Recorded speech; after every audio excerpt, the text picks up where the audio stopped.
Live ni sebelum kita berbuka puasa, kita sembang-sembang kuliah Ramadan dengan episod yang ke-12. Salam Ramadan semua.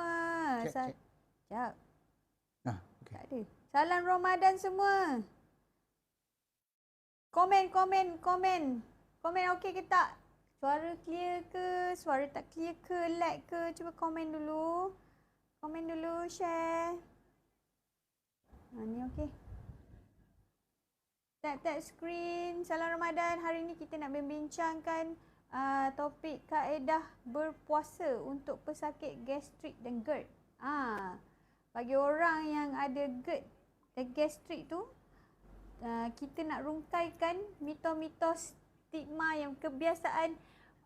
Okey, tanpa membuang masa, kita jemputlah Dr. Norman. Doktor masuk. Sila. Dah lambat. Aduh, dia jahal lah. Yes. Okey, nak macam mana? Internet tak play out sekejap. Okey, kita dah betulkan balik. Kita restart balik. Kita ulang balik cerita. Okay. Ya. Selamat datang. Selamat datang, apa khabar semua? Salam Ramadan ke-12. Sekejap dah 12 hari kan? Sedau tak sedau? Pejam cilik makin kurus. Kan? Tu je lah. Kan? Berapa kilo dah turun buat badan? Mengandung dia tangkut situ je. Dia mengandung Dah turun 2 kilo lah kan? 2 kilo dah. Kan? Okey. Soalan pertama. Apa itu GERD? Ramai tak tahu doktor GERD tu apa. GERD tu sebenarnya, dah belajar ni ya. Apa itu GERD? GERD ialah singkatan kepada Gastroesophageal Reflux Disorders. Penyakit akibat asid perut terpercik ke atas. Sebenarnya itu bahasa mudah adalah. Terpercik ke atas. Jadi menyebabkan rasa pedih. Yes. Sebab ni gambar dia, nampak ni sekejap. Nampak ni gambar perut kita. Ni saluran makanan atas dia panggil esophagus. Dan ini perut kita. Antara saluran makanan atas dengan perut kita ada pencerut dekat sini. Sphincter dia panggil. Sphincter, lower esophageal sphincter nama dia, LES. Dia tujuannya untuk mengelakkan asid perut naik ke atas ni. Sebab kat atas ni tak ada lendir yang protect dinding dia. Dekat dalam perut kita ada lendir yang protect dia. Sebab tu walaupun ada asid dalam perut. Mic doktor problem. Problem pula. Yang mana yang problem? Yang mana yang problem? Tukar lah. Siapa yang komen? Dua-dua komen. Zahid tim kita komen, tukar. Tukar pula. Ambil. Bagi kita tukar. Yang penting dia. Cik komen. Okey tak? Okey tak? Okey. Suara okey. Engkau. Okey, tukar balik. Okey, nampaklah ini perut kita. Dalam perut ni memang original dia memang ada asid. Ada asid perut yang pH dia 1 atau 2. 1 atau 2 dia adalah pH yang paling kuat. Maksudnya tak ada istilah terlebih asid. Sebab asid perut tu memang dah kuat dah. Cuma yang jadi masalah dalam GERD ialah pencerut ni jadi longgar. Bila longgar, dia macam terbuka. Jadi asid tu terpercik ke atas menyebabkan dia rasa pedih dekat ulu hati. Ni ialah bahagian ulu hati. Betul-betul dekat bahagian ulu hati kat sini. Jadi orang ada GERD selalu akan rasa pedih dekat ulu hati. Itu nama istilah lainnya adalah pedih ulu hati. Nampak tak? Apakah punca ni? Dia jadi longgar tu. Itu sebenarnya punca GERD. Punca GERD bukan asid terlebih. Itu nak kena faham. Ini ambil ubat antacid sebab nak turunkan asid. Sebenarnya punca longgarnya pencerut ni adalah kerana asid perut lemah. Dia kena faham. Asid perut jadi lemah. Apa punca asid perut lemah? Gula dan makanan proses. Itu sebenarnya. Terutama makanan proses yang mengandungi gandum. Mengandungi gluten secara khususnya. Sebab tu orang ada GERD, dia ada masalah satu lagi dipanggil sebagai, dia berpunca ada masalah dipanggil sebagai leaky gut syndrome. Sempat tak jadi, saya ni. Sebab tu masa kena faham, asid perut ni lemah. Bila you makan ubat antacid, lagilah dia lemah. Makin longgar lah. Yes. Cuma temporary, masa tengah pedih, you makan, you rasa lega sekejap. Sebab antacid tu akan neutralkan asid yang ada kat kawasan ni. Sebab tu lega sekejap. Jadi simptomatik sekejap, okey lah. Tapi kalau long term masih makan ubat kapur, ambil ubat gastrik, dia akan menyebabkan keadaan GERD bertambah teruk. Itu yang nak faham. Ya. Kan? Lagi satu punca kenapa ni pencerut ni longgar ialah kerana stres. Bila kita stres, akan berlaku peningkatan stimulasi simpatetik nama dia. Sympathetic overstimulation. Itu menyebabkan pencerut jadi longgar. Sebab tu selalu berlaku GERD ni pada orang ada anxiety. Sebab orang anxiety ni mudah risau. Dia mudah risau, dia punya stres tinggi, semua benda dia risau. Apa je, semua benda risau. Dan dia overthinking. Dia fikir satu benda tu besar semut tapi dia jadi besar gajah. Itu kisah dia. Dan itu menyebabkan akhirnya dia ada combine. Selalu orang ada anxiety, dia ada GERD. Sebab tu saya tulis dalam buku ni. Siapa boleh dapatkan buku ni, tolong dapatkan dan baca tentang anxiety, GERD dan pemakanan. Apa kaitan antara anxiety, GERD dan pemakanan? Itu nak kena faham. Dan sebab tu jugalah kita buat set GERD dan gastric anxiety ni. Dalam set ni ada VCO, ada minyak olive oil yang akan melegakan. Kita tukar antara situ dengan kalau minyak. Rasa pedih ulu hati, lepas ni ambil satu sudu minyak tadi tu minum terus. Dia akan hilangkan rasa pedih tu macam you ambil antacid tadi. Dan jauh lebih selamat dan tak merosakkan isi perut. Dalam set ni doktor, ada VCO, ada olive oil, ada madu, ada cuka apple, stevia dan macam biasa. Free gift. Kita dah susun cantik-cantik dah set tu. Ada masalah ni, amalkan dalam bulan Ramadan ni dengan berpuasa tu sendiri boleh membantu mengawal masalah GERD dengan lebih baik. Jangan lupa dapatkan dekat link admin kita pin kat Facebook, juga, kat TikTok, dapatkan link tu. GERD juga berpunca daripada makan banyak sangat. Sebab tu bulan Ramadan ni jangan overeating. Sebab bila makan penuh sangat, dia akan mula menolak lah. Sebab kat atas ada gas, dia akan tolak dan lagilah kembang. Lagi kembang, lagi kena gut. Gitu. Sebab tu jangan makan overeating. Yang pertama dah tu makan roti lah, makan roti john lah, makan kari pap lah, makan donat lah, minum air banyak dah penuh perut. Buka puasa macam malah dendam kan. Itu menyebabkan juga. Lagi satu orang ada GERD ni, bila dah ada GERD dia tak boleh berbaring lepas makan. Nanti makanan dia akan tolak dan menyebabkan ni lagi pedih ulu hati. Sebab tu kena muntah lah. Dia muntah, sebab kena duduk tegak macam ni lepas makan. Itu antara. Lepas tu GERD juga berlaku pada orang ada obesity. Orang ada masalah berat badan, orang mengandung. Kalau perut tak besar tu, rahim tu akan tolak ni. Menyebabkan dia mudah dapat masalah GERD. Dan juga orang obesity sebab perut dia penuh dengan orang yang perut buncit perut lah. Orang perut buncit, dia sedang kena GERD. Ini semua ada kaitan dengan masalah metabolik, masalah pemakanan. Sebab tu lah solution dia, kita buat set Ramadan GERD tu. Di samping tu berhenti makan.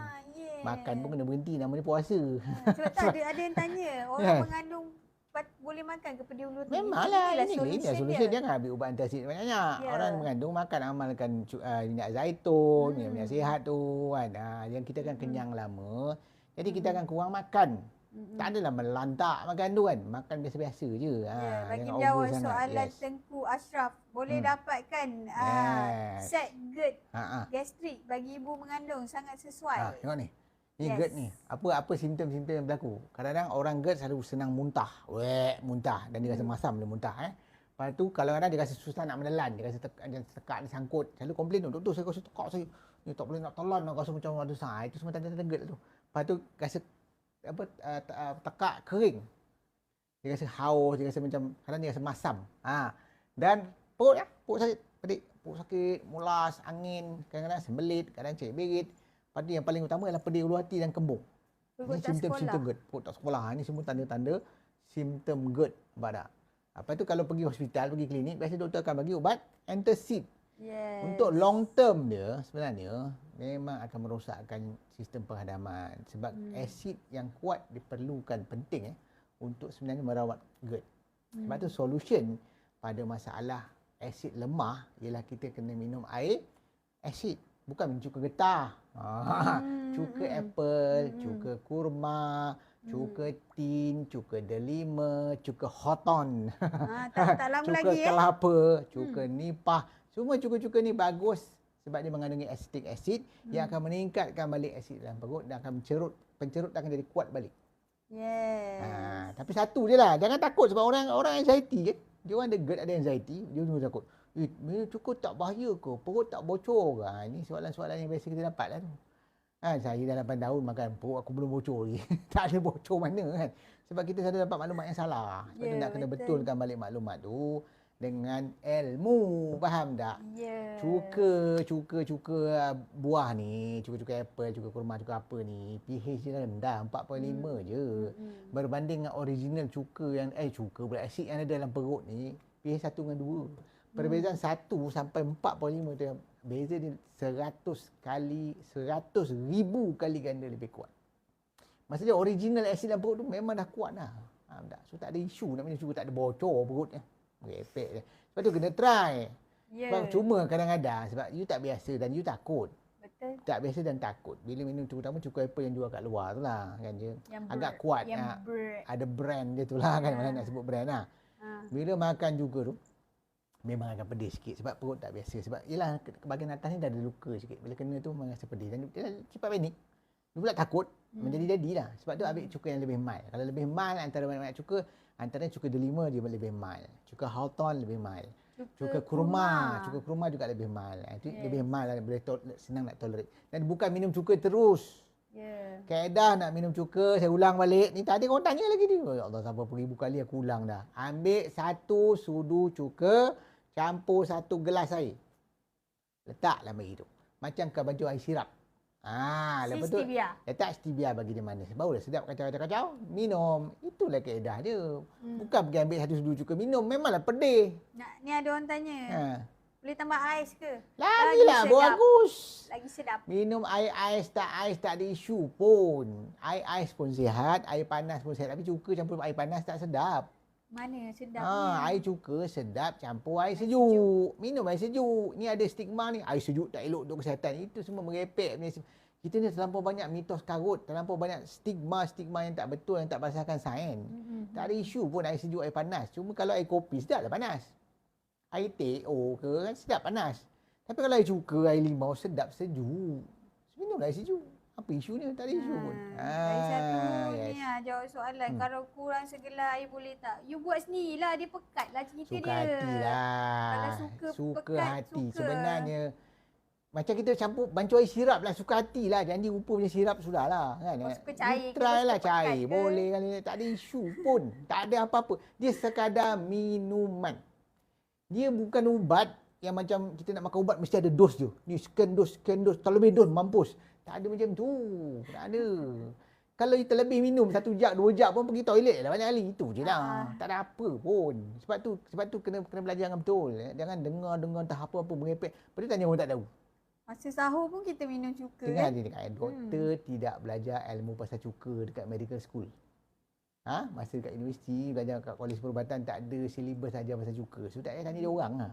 Saya belajar lepas saya jadi doktor. Lepas saya buat kajian-kajian ni, saya baca jurnal macam-macam. Saya baca artikel macam-macam. Jadi sebab tu saya tahu. Jangan tanya dengan orang tak tahu. You mesti tanya kat doktor hospital, tanya kat nurse hospital. Memang dia tak tahu lah. Mana ada silibus dia belajar benda tu. Tanya nurse lah. Ada dalam nurse belajar pasal cuka. Mana tu? Tak ada. Saya grad nursing school tak ada pun ajar cuka, minum cuka tak ada. Itu yang kena faham.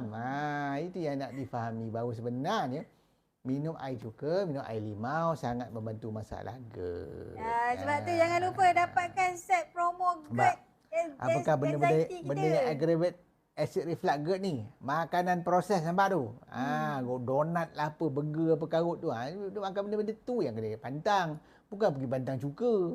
Ni pantang cuka, pantang apa makanan goreng, santan, entah apa-apa pantang kan. Sebenarnya yang dipantang ialah gula dan makanan proses. Terutama makanan proses yang ada gluten. Khususnya kena fokus pada gluten tu. You berhenti ambil gluten, GERD boleh hilang. Sebab inilah sebenarnya. GERD berpunca daripada masalah leaky gut. Ada reflux dan GERD. Memang leaky gut juga ada masalah irritable bowel syndrome. Sebab tu kadang-kadang dia datang dengan masalah celik beret, perut kembung, angin. Dia juga ada masalah candida overgrowth atau kulat candida dalam usus. Sebab tu bila dia minum air cukup, minum MCT je ni ataupun minum minyak kelapa dara, dia cebit. Sebab air candida punya isu. Lepas tu dia juga berkaitan dengan parasite and infection dalam usus. Dia juga berkaitan dengan food intolerance. Ni makan sikit silap perut dah tak ada darah. Sebab tu kita kalau food intolerance ni kena berhenti makan makanan proses. Jangan pergi bazar Ramadan beli tak darah, roti john kau beli, martabak beli memang teruk lah. Tak boleh. Pergi ke arah makanan asli. Buah-buahan, sayur-sayuran, makan nasi yang masak dengan minyak tu tak ada masalah. Tapi jangan makan terlampau banyak. Itu satu lagi kan. Lepas tu juga ada kaitan dengan autoimmune, ada kaitan dengan SIBO ataupun small intestinal bacterial overgrowth. SIBO tu ialah kuman duduk dekat usus kecil. Lepas tu yang banyak dia kaitan bloating, gas, diarrhea. Ini semua antara benda yang berkaitan dengan GERD. Okey. Ni jawab salam dulu. Waalaikumsalam Kak Net. Salam. Kak Net. Dia nampak dia ni produk. Kak Net kita promote produk Kak Net. Nampak ini tu? salah satu produk yang akan membantu masalah GERD, iaitu probiotik prebiotik. Dalam ni ada probiotik prebiotik sebab antara juga Leaky gut berkaitan dengan masalah tak cukup probiotik dalam usus. Lepas tu strategi perawatan masalah GERD ialah pengambilan cukup probiotik prebiotik, pengambilan minyak sihat, MCT oil boleh, minyak kelapa dara boleh, minyak zaitun boleh, minyak kelapa merah boleh. Kan, pengamalan santan boleh, minyak kelapa sawit goreng boleh, yang biasa tu boleh, tak ada masalah sebab minyak-minyak ni bersifat anti keradangan. Sebab orang ada GERD ada masalah keradangan dalam usus dia. Itu kisah dia kan. Okey. Dan tajuk kita hari ni pasal puasa. Ni dia. Memulihkan. Nampak? Ni dia. Sekejap, iklan kejap. Iklan. Jangan lupa dapatkan set promo gastrik Ramadan kita. Dalam tu ada VCO, ada olive oil, ada cuka apple, stevia dan semestinya free gift bernilai RM40. Dapat free gift. Yeah. Puasa-puasa ni banyak kita bagi free gift. Bagi pesakit-pesakit GERD dan anxiety yang nak pulih. Ni asyik banyak komen ni orang GERD anxiety ni. Kita bagi madu kita dulu. Boleh ke tak bayar ke? Minum. Dapatkan set ni, klik link dekat profile tu, dekat Facebook, dekat TikTok, dekat bio. Jangan lupa. Satu lagi bahan yang semula jadi, yang ada dua-dua, probiotik, prebiotik, yang juga bagus untuk GERD selain daripada produk ni adalah madu. Sebab tu kita letak dalam set. Yes, madu asli, madu ori. Madu kita memang asli dan ori. Kita ada dia punya COA, kita ada certificate of analysis dia. Memang ori. Yang ada, itu kena faham. Ini sebenarnya adalah kajian yang menunjukkan, kajian terbaru menunjukkan, kajian mengatakan bahawa intermittent fasting is a popular diet that has been found to exert probable benefits like weight loss, GI hormone alteration and helpful in certain inflammatory condition. A recent study investigated the effect of intermittent fasting on esophageal acid exposure atau AET. Esophageal ni AET lah. Kan? Acid exposure. Itu dia. Kan? Dan didapati sebenarnya berpuasa akan mengurangkan exposure pada asid. So sebenarnya orang ada GERD, rawatan dia ialah berpuasa. Asal dia cakap mic pecah-pecah Mbak Ai? Tak apa. Cakap dia. Sip itu. Okey. Semua kalau Cina. Okey. So berpuasa adalah strategi yang penting untuk orang ada GERD. Dalam masa yang sama, pemakanan juga kena betul. Kena ambil cuka apple, cuka kurma, kena ambil minyak-minyak sihat, kena ambil probiotik, prebiotik, baca buku, dapatkan ilmu. Hanya dengan ilmu yang betul boleh memulihkan masalah. Bukan merungut-rungut, komplain, tanya-tanya tak habis-habis. Kan tanya ulang benda yang sama. Itu ada sifat-sifat orang ada GERD lah. Lepas tu dalam berdasarkan kajian, sepatutnya kita ambil peluang ni, Ramadan ni ada lebih kurang 18 hari lagi untuk puasa. Sepatutnya you boleh pulih, tapi syarat masa buka puasa jangan makan makanan proses.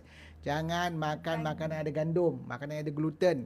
Makanan-makanan yang bergula tinggi jangan makan. Ini semua merosakkan. Orang ada GERD tak boleh makan. Itu yang you kena pantang. Bukan pantang buah, bukan pantang makanan bergoreng, bukan pantang santan. Nampak tak? Bukan tanya, MCT boleh tak untuk GERD? VCO boleh tak untuk GERD? Minyak zaitun boleh tak untuk GERD? Semua boleh tak. Dia punya ayat boleh tak tu saya dah tahu dah. Ini mesti orang GERD dengan anxiety. Penggunaan boleh tak. Ada lagi satu. Bangai orang GERD anxiety ni, dia suka tengok benda yang tak sepatutnya dia tengok dan dia komen. Macam topik kita kuliah Ramadan ni, kita kuliah Ramadan, memang kuliah Ramadan, tapi kita membincangkan topik kesihatan, bukannya topik agama. Dia tengok kaki orang, tengok tangan orang, lepas tu komen. Ini masalah dia kan. Dia sibuk fokus pada benda lain. Orang tengah cakap pasal tajuk tu kan. Nampak tak? Cuba fokus. Nampak tak? Ini berdasarkan kajian menunjukkan reduction in GERD symptom of heartburn and regurgitation. Maksudnya berpuasa boleh mengurangkan simptom GERD. Nampak tak? Kalau you berpuasa GERD you tak hilang, maknanya puasa tak betul lagi tu, dan juga masa buka puasa pun tak betul. Yes. Patutnya berpuasa boleh menyelesaikan banyak problem. Ini kajian yang telah dibuat. Ada kajian dia. Bukan kita suka-suka je kan. Bulan tak puasa besok, boleh buat puasa basah. Tak ada masalah. Berpuasa intermittent fasting sangat membantu menyelesaikan masalah GERD. Dan juga merehatkan usus. Sebab saya cakap tadi, GERD ada kaitan dengan masalah leaky gut syndrome. Berpuasa akan merehatkan usus dan berlaku pemulihan. Lepas tu pengambilan makanan proses, minyak-minyak sihat, buah-buahan, sayur-sayuran, makanan-makanan asli. Termasuk juga makan haiwan, makan daging ke, makan kambing ke, makan ayam, makan itik, makan makanan laut. Semua boleh. Kan? Semua tu makanan natural. makanan asli. Yang kena buat, yang kena pantang ialah pantang makanan proses dan makanan bergula tinggi, terutama makanan bergandum. Bali pun tak boleh sebab Bali ada gluten. Oats pun kebanyakan ada gluten, melainkan dia fat oat tanpa gluten. Itu kena faham. Kena tengok-tengok sikit, baca-baca. Kena hidup cara gluten free. Hidup secara gluten free, insyaAllah akan selesaikan masalah GERD. Faham tak? Okey, itu kaedah dia. Dan ini dah kita tunjuk. Berdasarkan data yang ada, menunjukkan bahawa sebenarnya berpuasa adalah antara kunci merawat masalah GERD. So, itu menjawab soalan tajuk kita hari ini. Adakah berpuasa akan membantu GERD? Yes, definitely. Dan juga buka puasa kena makan cara betul. Lepas tu kita buat set kita. Sebab itulah kita buat promosi Ramadan sale set gastrik ini yang saya duk bebel-bebel tadi tu. Dalam satu set ni ada BCO, ada minyak zaitun, madu, ada probiotik, ada cuka apple dan juga ada stevia. Ya, ni percuma 2 sabun. Yes. Yang bernilai RM40. Yes. Bila Special offer. Cepat. Klik dapatkan. Klik dapatkan. Link kita dah bagi, link sepanjang kita bagi. bulan puasa ni. Nampak tak? Link kita dah bagi. Ya. Orang GERD anxiety nak pulih kan? Dapatkan set ni. Daripada anda merepek komen tanya yang tak sepatutnya berulang-ulang. Air cuka boleh tambah ais ke? Air cuka minum air sejuk ke? Air cuka? Pening lah nak layan. Dapatkan set ni. Yes. Sebenarnya dekat botol apple cider ni kita dah ada tulis cara bancuh dia pun. Betul lah. Tapi biasalah orang baca anxiety lah. dia tak baca. Dia tak baca, dia lompat tu bertanya. Ya. Lepas tu dia call. Macam lah kita kerja nak melayan call. Kadang-kadang kita tengah sibuk, jangan benda tengah buat. Kita tak boleh nak call. Apa tujuan kita letak stevia dalam set ni? Sebenarnya stevia sebagai usaha kita untuk berhenti gula. Kenapa kita letak madu? Madu ada sifat probiotik, prebiotik. Kenapa kita letak cuka? Cuka akan meningkat balik asid perut. Nampak tak? Kenapa kita letak minyak zaitun? Sebab minyak zaitun boleh bantu hilangkan rasa pedih hulu hati. Kenapa kita letak minyak kelapa darah? Sebab minyak kelapa darah boleh membunuh kulat candida dalam usus. Semua ni ada sebab-sebab kita letak. Nampak tak? Dan biasanya orang ada masalah kulit, ada eczema dan sebagainya. Leaky gut, lepas tu kita bagi sabun untuk orang mengelakkan masalah eczema dan kulit. Itulah namanya perfect combo. Combo anxiety sebab dan, tu. Nak tambah lagi bagus, tambah dengan produknya. Boomcha Active untuk membekalkan probiotik dan prebiotik untuk mengatasi masalah GERD dan leaky gut syndrome tadi. Dapatkan juga e-book saya leaky gut syndrome. Baru habis tulis tu hari. Boleh baca pasal leaky gut. Ramai orang tak faham leaky gut tu apa. Saya ada tulis sikit dalam buku ni tapi tak berapa detail. Dan tu saya tulis lebih detail apakah masalah leaky gut dan macam mana nak mengatasi dia. Bagi menjawab persoalan buku dia dapat kat mana? Dekat TikTok, Facebook boleh dapatkan dekat link bio. Yes. Kat Bio link. Kat Facebook pun sama juga. Boleh dapatkan. Kita bagi kat link tu lah. Klik lah. Dekat komen tu. Ada dekat link kat situ. Klik. Okey. Okey. Dan bagi menjawab soalan semua. Orang anxiety ni memang suka lah tanya soalan pelik-pelik. Itu yang saya kadang-kadang pening nak jawab. Tapi kita jawab lah.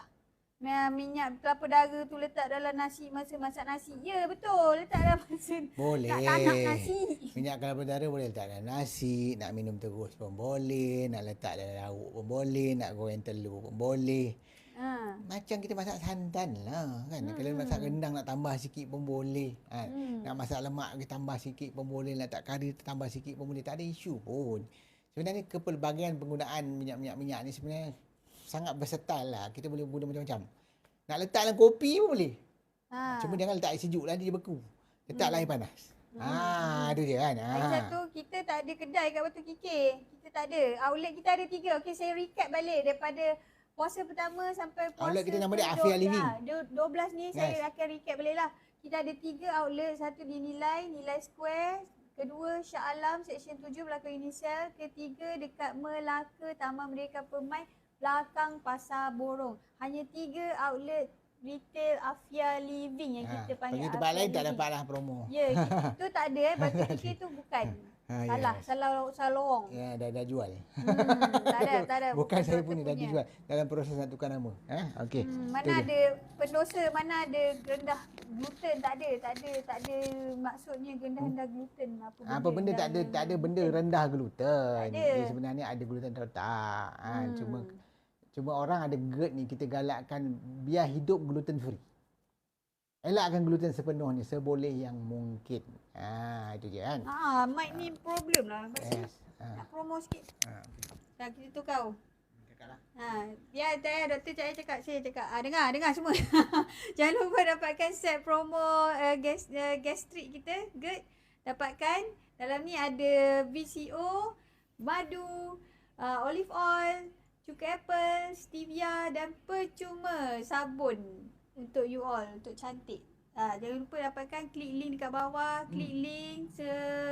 Ni set ni kita buat sempena 50 yang terawal sahaja. Dekat TikTok dapatkan link bio, Facebook dekat link pin ni, admin kita pinkan tu. Dengar tak? Cukup tu dah 27. Saya ni nak prepare buka pula ni. Okey, jumpa lagi dalam kuliah Ramadan episod yang ke-13. Kita jumpa lagi. Ingat, ini moto apa? Kesihatan dengan ilmu yang betul, amalan yang berterusan. Bila taufiq wa hidayah. Wassalamualaikum warahmatullahi taala wabarakatuh. Selamat berbuka semua. Bye. Jumpa lagi di episod yang ke-13 besok. Setiap 6 petang. Bye-bye.